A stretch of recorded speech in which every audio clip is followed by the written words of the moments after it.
ayun guys, no? Rinig na rinig yun naman siguro yung sigaw ni General Luna at syempre parang sa iba siguro talagang parang na ano sila, ano bang tawag doon? Na backstab. Na backstab sila dahil nga sabi nga nila yung iba nakipagbaka sila para sa ano daw sa palabas ng ABS-CBN, no? At biglang ganito daw igaganti sa kanila, which is reasonable naman yung kanilang komento at nararamdaman. Next, sabi dito, you can see last night's Chinese news TV on ABS-CBN here. The bulletin opens with map of China and Philippines in the same color and disclaimer, the views and opinions do not necessarily reflect the policies and position of this network. Is that full editorial control? So, ang pinupunto niya dito based sa picture, no guys? Ayan guys, so yung sinasabi niya dito, ang Pilipinas ay may color din ng China at kung di ako nagkakamali, pati yata Korea nadamay, no? Pati yata Korea nadamay. So, parang may mali rin din. Sinakop na rin ba ng China ang Korea? Anyway, ito yung Japan. So, I think, yeah, it is safe to say na Korea rin to. Pero, anyway, baka di lang nila alam or nagkamali. I don't know. Next, sabi dito, ABS-CBN entering into an agreement with the Filipino-Chinese company CNTV after Chiara Zambrano and her team risked their lives just to get a scoop in the West Philippine Sea. So may video dito, no guys? So tingnan nga natin. Pakinggan natin, ano ba to? 3 baseball trick shots. 3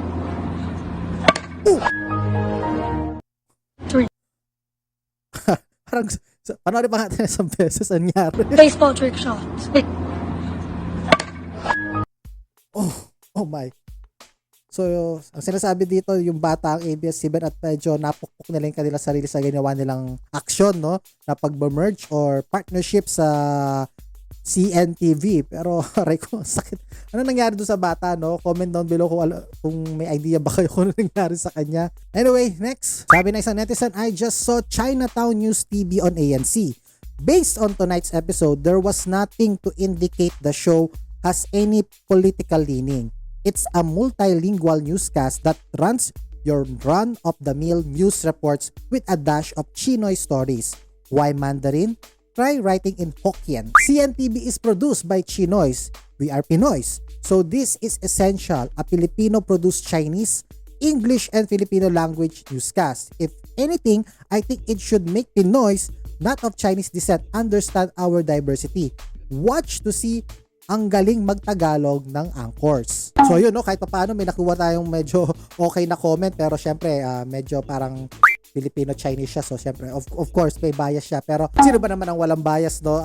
Ngayon, no, ano na bang masasabi natin dito, no, sa issue na nangyari sa ABS-CBN, sa ANC at sa partnership sa CNTV? Aminin man natin or hindi ng ABS-CBN, pero wala talaga sa timing ang nangyari na ito. For sure, matagal na ang deal na yan with CNTV, pero bad timing lang talaga. Let us also remember that ABS-CBN is still a corporate company na kailangan mag-profit, kailangan magpasahod ng kanilang empleyado, lalo na sa panahon ngayon na wala silang franchise. Tandaan nyo guys, no, noong nagrarally kayo sa ABS-CBN, tinatandaan nyo yung mga trabahador ang iniisip nyo, di ba? So, it is fair naman siguro for ABS-CBN na maghanap din ng legal way para mag-profit at magpasahod ng kanilang mga empleyado, no? Plus, may legal contract ang kanilang partnership at hopefully, walang illegal sa ginagawa nila. And for sure naman, no, may experience na tong CNTV na to.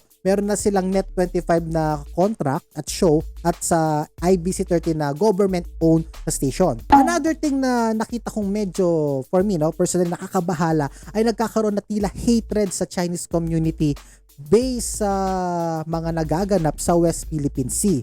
Bagamat nakakainit talaga ng ulo ang nangyayari sa ating karagatan, pero dapat wag nating i-generalize ang lahat ng mga Chinese, lalo na po ang mga Filipino-Chinese community natin dito sa bansa. Marami sa kanila ay hardworking citizen sa ating bayan. At tandaan nyo, nagbibigay ng opportunity ng trabaho sa mga Pilipino. So kung gusto nyo i-boycott itong CNTV, why not boycott also SM why not boycott Robinson?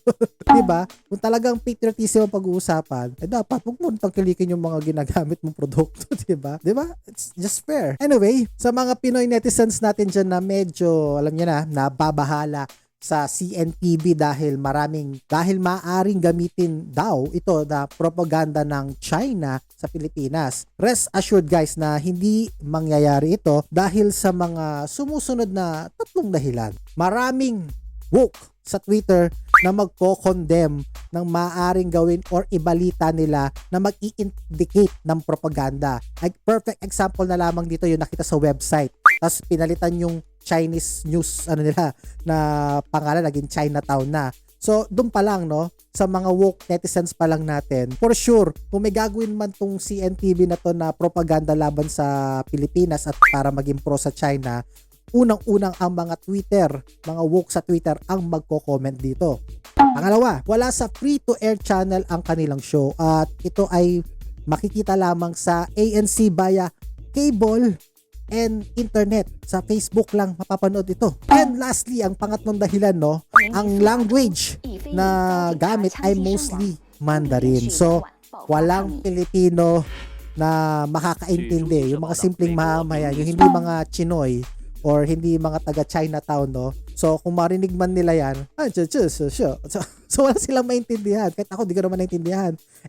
Majority naman sa mga Pilipino, tamad mag-subtitle. Pero na lang, kung Korean drama yan, for sure, pagdadamag silang makinig. Pero knowing mga most of the Pinoys, pag current events, tatamad na silang mabasa. Kaya most of the time, ang tinatangkilik nila, TV Patrol, 24 Oras, State of the Nation, or kung ano pa mga mainstream news media outlet. So ayun guys, comment below kung isa kayo sa mga naging medyo worried sa show na ito at kasama rin ba kayo sa mga netizens na na-disappoint sa aksyon na ginawa ng ABS-CBN. Tomorrow. So that's it for our episode guys. Ingatan na kayo ng Diyos sa inyong mapagawa and God bless sa inyong lahat. Bye-bye. Kiddo. Bye-bye.